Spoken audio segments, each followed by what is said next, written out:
This is your pre-lab video instruction on solution preparation. Just as a reminder, this is the lab that you will be writing your formal lab report from. So it is very important that you take note that your formal lab report is indeed required from this experiment.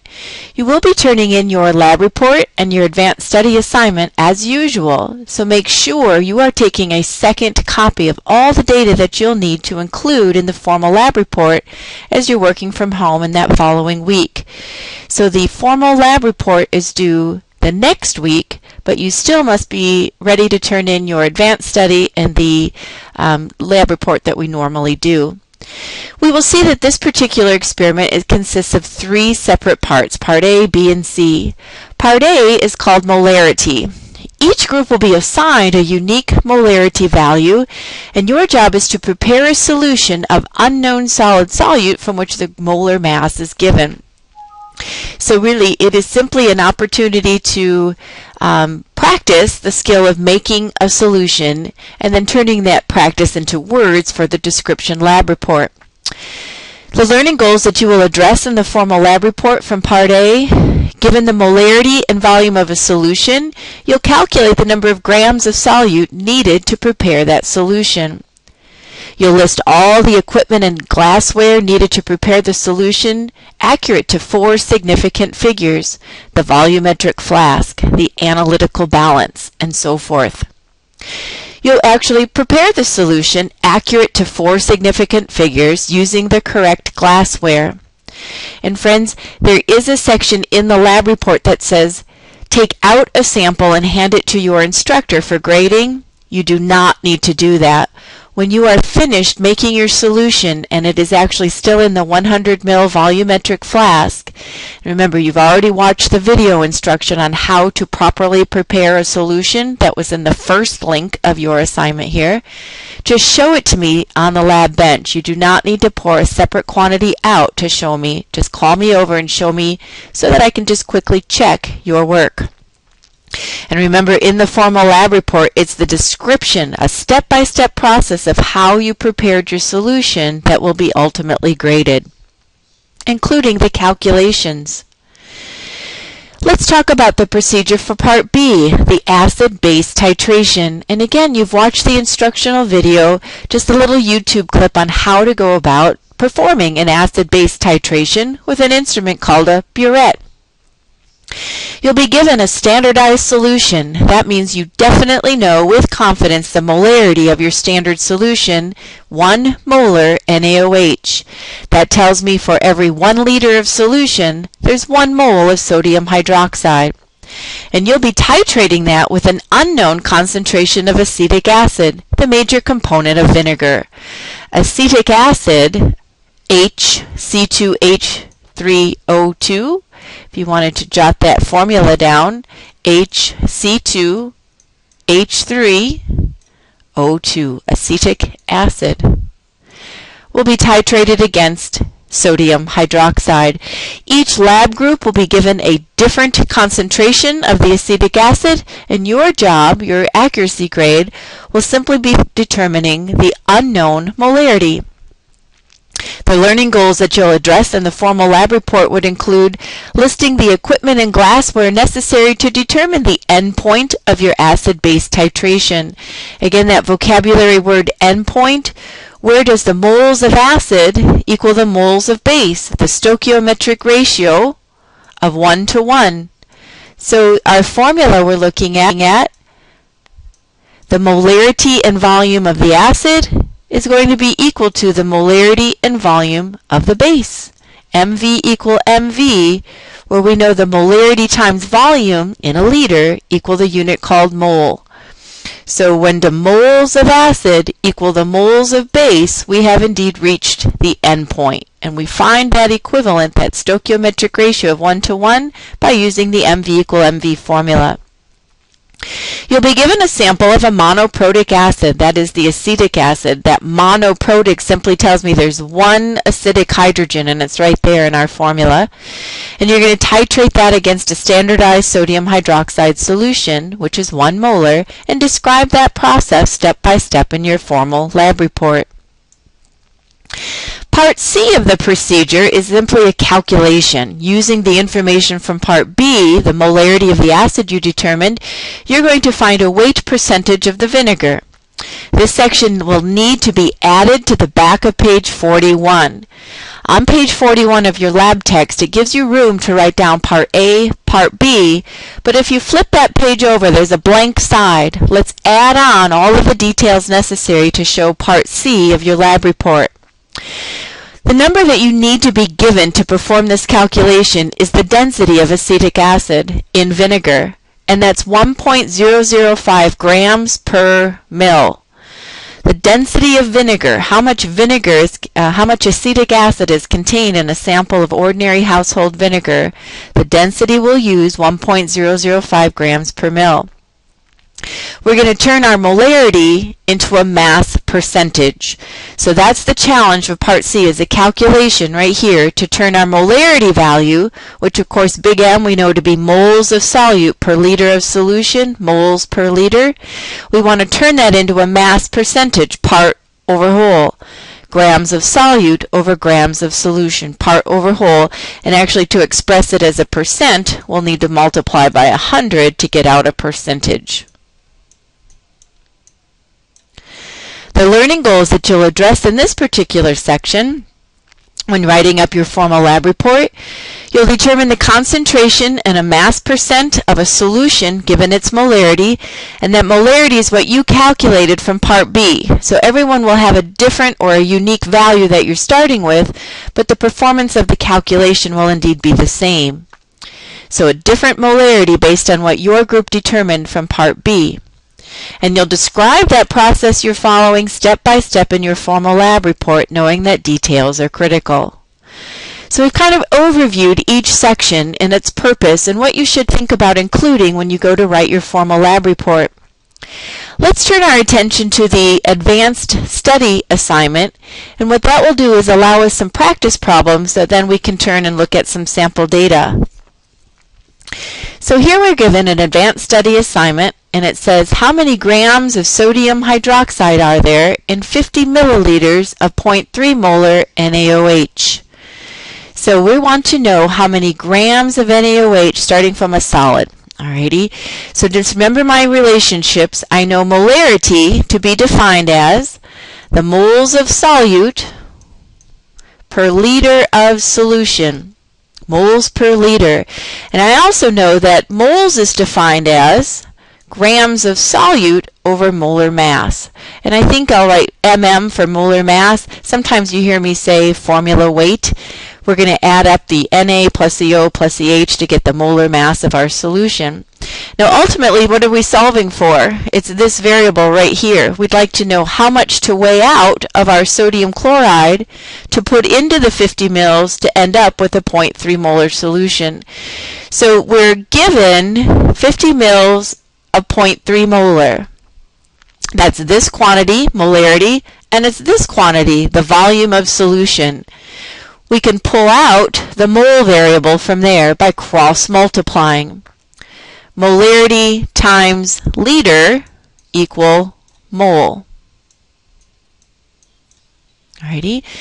Of course, we know that 50 milliliters needs to be exchanged into a liter, and I do that by moving the decimal 3 places over. 1, 2, 3. I'm dividing by 1,000. And when I do that, I notice that this value, 50 mLs, will need to be exchanged into a liter unit of 0.05 liters. Alrighty. So let's go to work doing that. We have our 0.3 molar times the value in a volume of 0.05, and I'm going to hit for that, hit it with me, 0.3 molar, oops, clear screen, 0.3 times 0.05 liters, and I'm finding 0.015 moles. Alrighty, 0.015 moles of our base NaOH.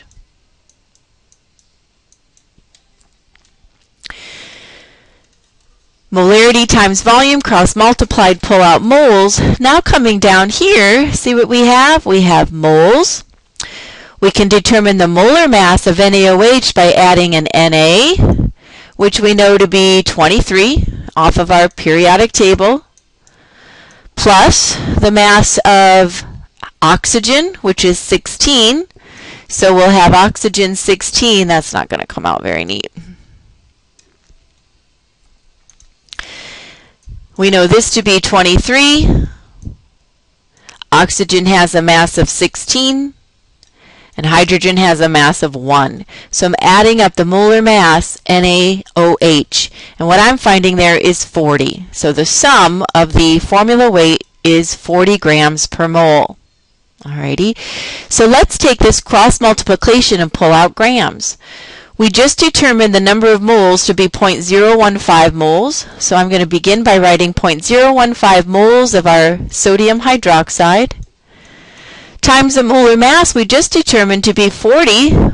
40 grams per mole is its unit for molar mass.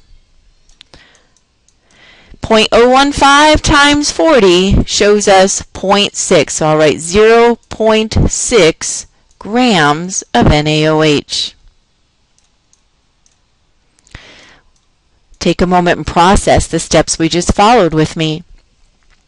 Given a molarity and a volume, we solved for moles of solute. Our scale doesn't weigh out in moles, it weighs out in grams. So I converted my moles into grams. Mole times molar mass got me to a gram unit. So this will tell me how much solid to weigh out, to dissolve into 50 mils, stir it up, to end with our target solution of 0.3 molar.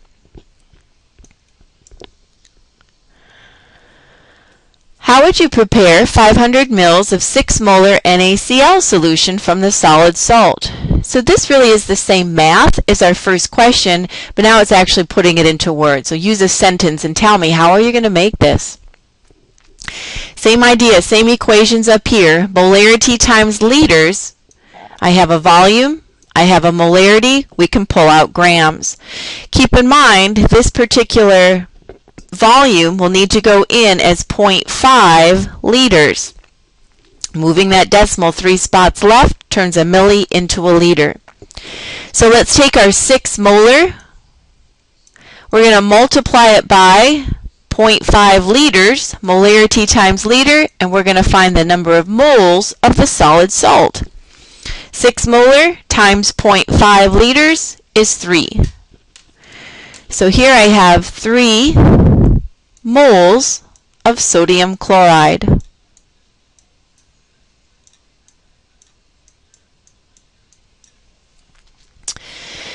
Just as we did up here, moles times molar mass will pull out a gram. So the number of moles, whoops, I wrote sodium hydroxide. We're using table salt here. The number of moles we just solved for, multiplied by the molar mass of NaCl, will find the number of grams. When I add up an Na and a Cl, my molar mass is 58.5 grams per mole. The mass off the periodic table, 23. The mass of the periodic table of chlorine, 35.5. Alrighty. So let's hit for this. We get 3 times 58.5. You get 175.5 grams.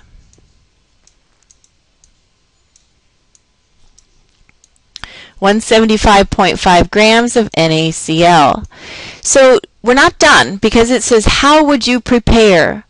I want you to describe this process in words. I don't need to write this, you write it. I'm going to walk to the scale and weigh out with an analytical balance 175.5 grams of sodium chloride. I will transfer that to a volumetric flask. Using a funnel, I transfer the solid powder into the volumetric flask, period. I then add water about halfway and I stir to dissolve that salt. Then using a dropper bottle of water, we add water to the bottom so that the bottom of the meniscus is at the line representing the 500 mils. This is going to challenge you to write a synopsis, a summary, a step-by-step procedure from the instructional video that you watched, how to prepare a solution. Describe using words how you would make this solution. Then you've got number 2 completed. Number 3, we have 100 mils of solution containing 25 grams of potassium hydroxide. It has a density of 1.21 grams per mil. What is the percent of KOH in this solution? Well, this is exactly like your Part C calculation, isn't it? We're given a density, we can find a molarity, and ultimately find a mass percentage. Alrighty. So with that, let's begin by pulling out some of the information we know. Alrighty. Here we have, just trying to find my work. Here it is. We're given the density of 1.21 grams per mil. That's not working. 1.21 grams of solute per milliliter of solution. Alrighty. What if we were to take 100 milliliters of the solution? Right there, 100 mils. How many grams of solute? And maybe you like to just set this over 1. And the reason I'm doing that is so you can see the milliliters are canceling. By taking that density and multiplying it by volume, we're pulling out grams of solute in there, aren't we? So all I've done is taken that density, 1.21 grams per mil. I'm going to multiply it by the volume to find the mass. Alrighty, so 1.21 times 100, we see that we have 121 grams of solute in our solution. Alrighty, so let me just erase that and put the word solution. And I'm going to write solution as SOLN. Alrighty, so density tells me there's 1.21 grams of our solution in every 1 mil of our solution. And if I multiply it by the 100 mils of solution that we measured out, the solution volume, we now have converted our volume of solution to the mass of the solution. Alrighty. So, wow, we have 25 grams of our solute, KOH. That's our solute, is its definition. And I can put that over the mass of our entire solution, part over whole, is my mass percentage. And when I do this, I end up with a mass percent. So here I have 25 grams divided by 121, multiply by 100 to slide that decimal so we end up with a percent. And did you find what I did? 20.66% by mass.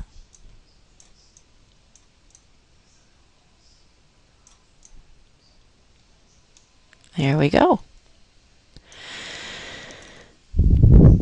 Here's our number 4.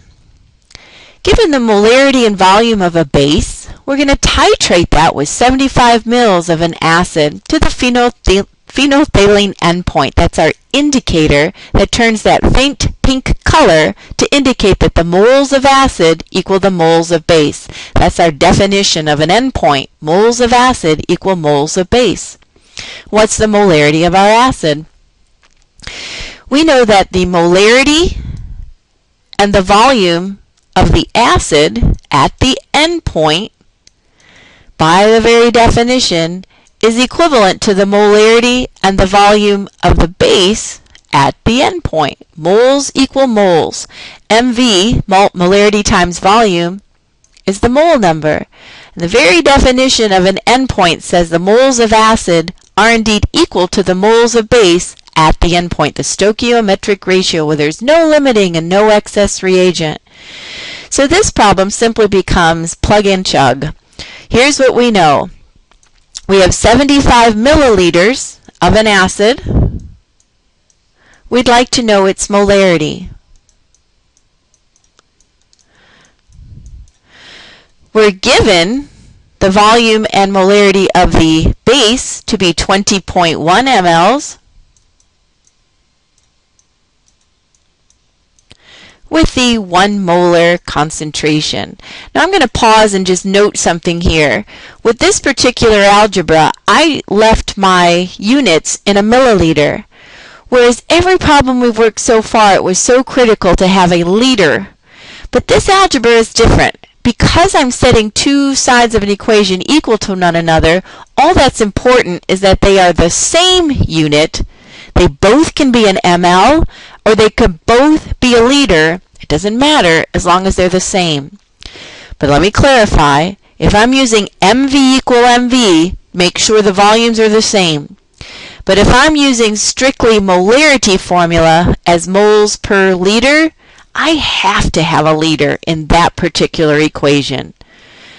Different algebra. Let's hit for this equation. We have 20.1 volume of the base times the molarity of 1, divide out by 75, and what did we find? That the volume of our, the molarity of our acid, I better erase that. The molarity of our acid, I calculated to find 0.268 big M units. 0.268 molar units. Now here's one that's not on your advanced study, but I bet if you flip it over, you've got a blank spot there. Let's add on a number 5, just because it's great practice for the calculation you'll be asked to do in Part C of your experiment. Alrighty, so just considering what we're going to be asked to do in Part C. Let's suppose at the end of my titration in Part C, I've determined the molarity of my acetic acid to be 0.5 molar. Given the density, and it was provided for us, is 1.005 grams per mil, what's the percent by mass of our acetic acid solution? So what we want to solve for, what ultimately we're being asked to perform, is a mass percent. We need the grams of the solute, which is the acetic acid, the grams of the solute over the grams of the whole solution expressed as a percent. This is the ultimate goal. Alrighty. So given the information we have a little bit of exchanging of units to do. Here's what we know so far. We have 0.5 molar. Now what does that mean? Molarity tells me how many moles of solute per liter of solution, big M, moles per liter. So I'm going to just start by writing that. I have 0.5 moles of my acetic acid, which is HC2H3O2. Hydrogen acetate is acetic acid. And I know that that's per liter of solution. All right, definition, 0.5 big M is 0.5 moles of the acid per liter of solution. Alrighty. Well, ultimately we need grams over grams, don't we? And right now I have moles per liter. Let's just take a peek here. We can start at either one of these variables, but I'm being drawn to start here for no particular reason other than it's on top and that's where my eyes go first. Let's exchange moles into grams, and that's just an old mole map problem. So here's what we know. We know the molar mass of HC2H3O2. The molar mass is taking the weight of hydrogen as 1. Carbon, which is 12, but there's 2 of them. Here's 3 more hydrogens, so that's 1 times 3 is 3. And then here's oxygen, 16, but there's 2 of them, so I'll be doubling 16. Let's sum H, C2H3O2, and what I find when I do that is a molar mass of 60 grams. 60 grams is the formula weight of hydrogen acetate.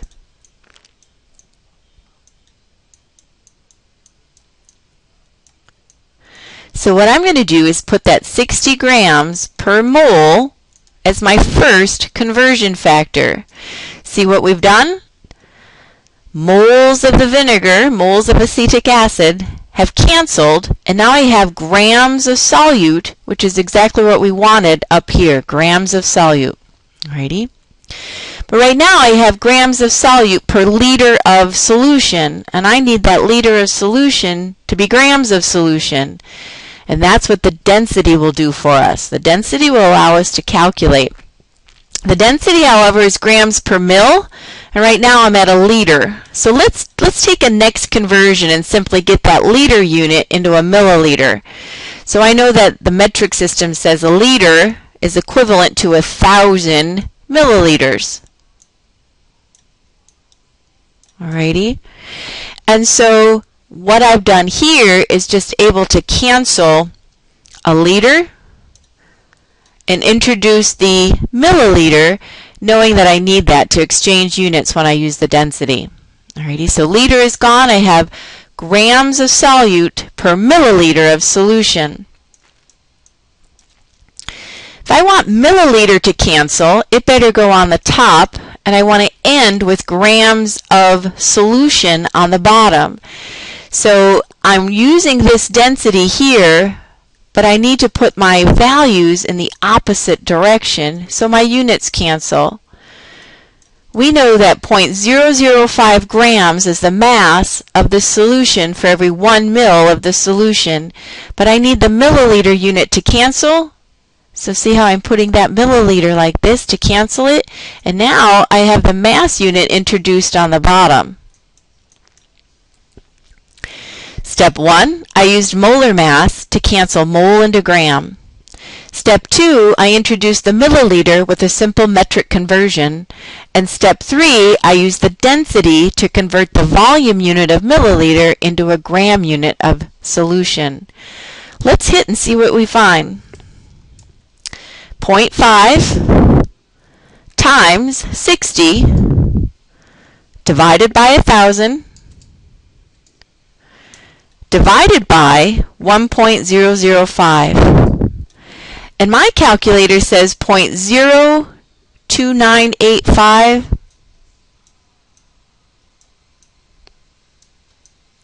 Now I want that to be a mass percent. See what I need to do? I'm going to take this decimal and I'm going to multiply it by 100 to actually get a percentage. So let's move that decimal 2 spots over, and my percent is 2.985. Let's call that 2.99% by mass.